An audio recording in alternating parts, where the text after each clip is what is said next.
दोस्तों, मेरे प्रिय भाइयों एवं बहनों, जय श्री राम, वंदे मातरम। मैं अनिल कुमार सोनी, एडवोकेट,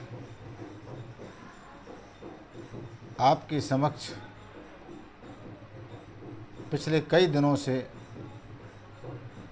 विचार मंथन करते हुए देश के हालातों से अवगत करा रहा हूँ।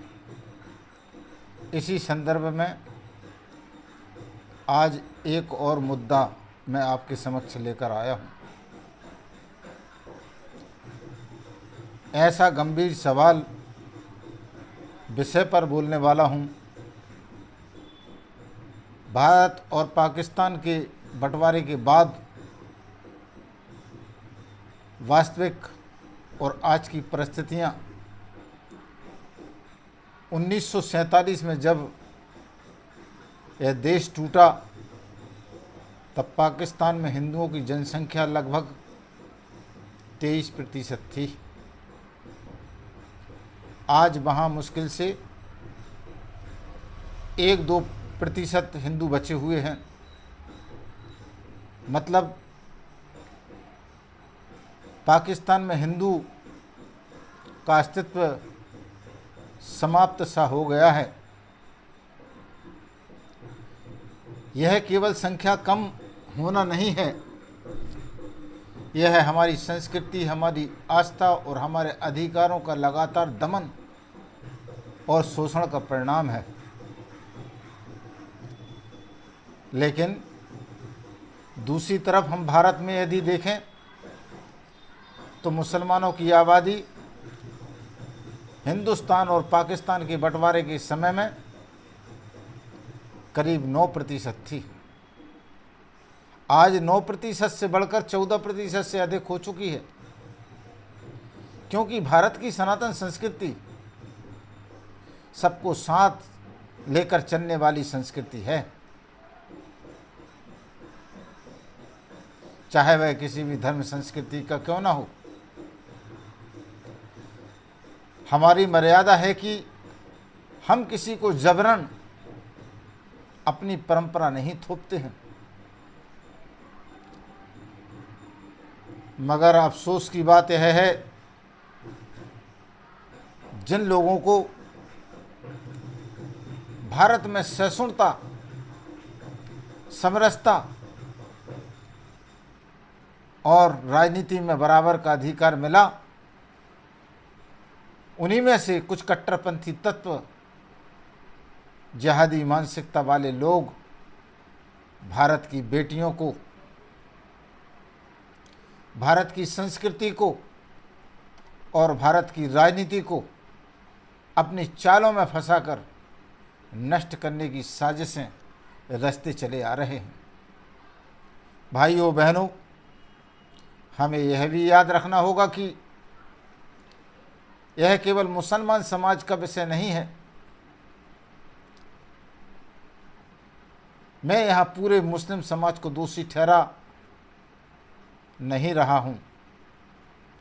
हमारे कई मुस्लिम भाई बहन आज भी अच्छे पड़ोसी, सच्चे भारतीय हैं, लेकिन जो लोग धर्म के नाम पर लड़कियों के शोषण को अपना जिहाद मानते हैं, जो लोग राजनीतिक दलों और गद्दार नेताओं के साथ मिलकर हिंदू समाज की बहू बहन बेटियों को निशाना बनाते हैं, उनके खिलाफ हमें आवाज़ तो उठानी होगी।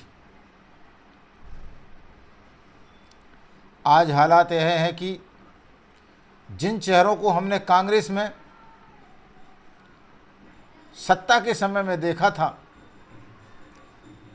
वही चेहरे आज नई नई पोशाकें पहनकर भाजपा में झंडे डंडे उठाए दिखते हैं।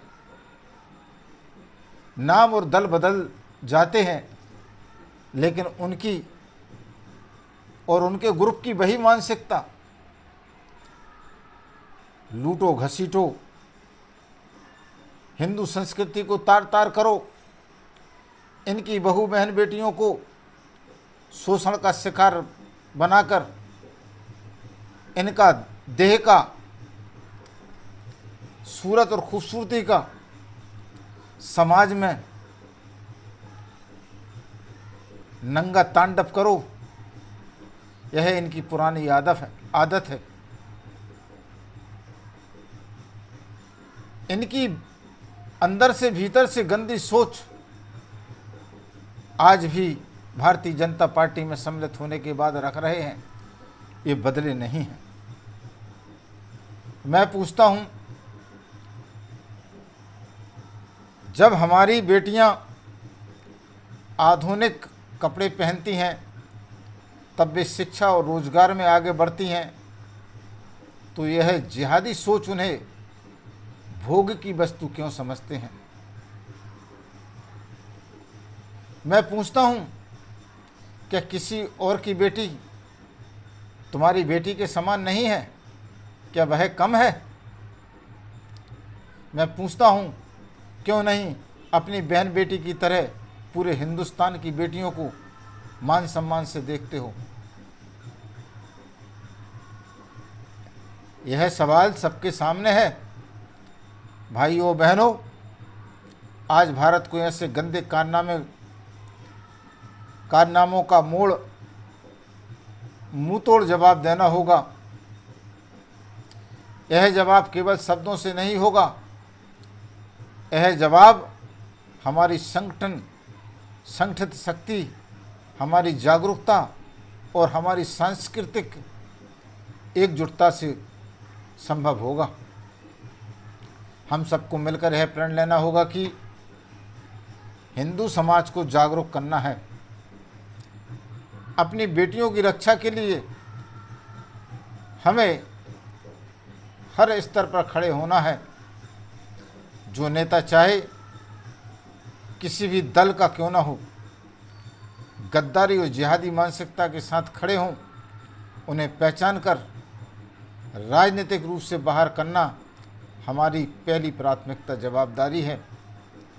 भारत की बेटी केवल हिंदू समाज की बेटी नहीं है, वह पूरे राष्ट्र की बेटी है। उसकी रक्षा, उसका सम्मान करना हर भारतीय का कर्तव्य है।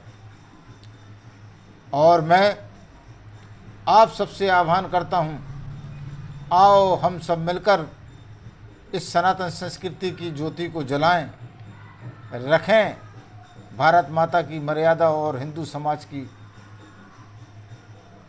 अस्मिता को बचाए रखें। इसी के साथ जय श्री राम, भारत माता की जय, वंदे मातरम। मैं अनिल सोनी, एडवोकेट, कुरवाई, जिला विदिशा, सुप्रीमो, भारतीय हिंदू राष्ट्र पार्टी, संपूर्ण भारत।